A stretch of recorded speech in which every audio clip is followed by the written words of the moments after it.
In this definition, two words have been underscored. One is man, the second is environment.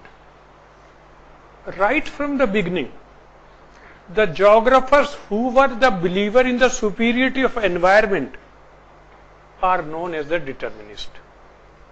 They say in the relationship of man and environment, environment is superior. Environment is active. Man is passive. So, in brief, the destiny of man is decided by the environment. If some people are advanced, it is their destiny, and destiny created by environment or resources. If some people are backward, it is because of environment. So they give the full credit only to environment. I will dictate you some points on this. If the pygmies are living at treetops in the Congo basin, it is because of environment. If the Eskimos are living in igloos in the tundra region, it is because of environment. If the people of desert are nomads, migrating in search of fodder and water, it is because of environment or resource. And if the people of some countries are advanced, it is because of the environmental conditions. In simple, this is the meaning of determinism or environmental determinism. I will be giving you the points, but listen to me first. Perhaps you know that Greeks were the first to start geography. The oldest books written were written by the Greek scholars. And there was a person known as Hecataeus.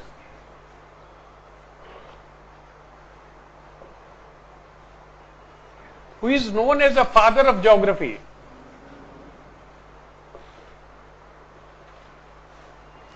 About 400 BC, he wrote the first book of geography. After Homer, Homer was not he was a poet, but Hecataeus was the person who wrote the known world geography. That's why he is called as the father of geography. Another person almost contemporary was Herodotus.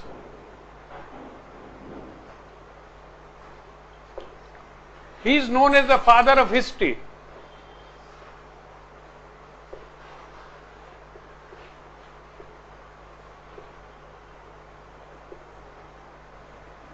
They are almost contemporary. And one sentence I can give you to remember Herodotus.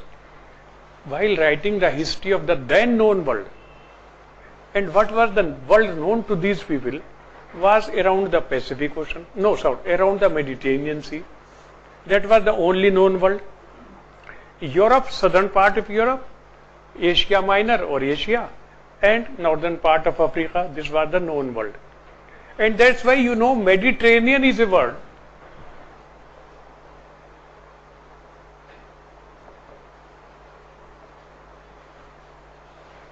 It means in the middle of terrain.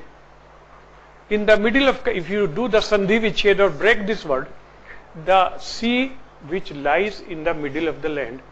So this sea was bounded by Europe in the north, Asia in the east, and Africa in the south. This Africa was at that time was known as Libya. So Bhumadhya Sagar is a literal translation and correct translation of Mediterranean. There was no North America, no South America, no Australia, no Antarctica. They appeared on the world map very late, during the great age of discovery. So the scholars of Greek, about 400 years back, BC, they started saying that the destiny of man is decided by the environment. And now wrote down what is the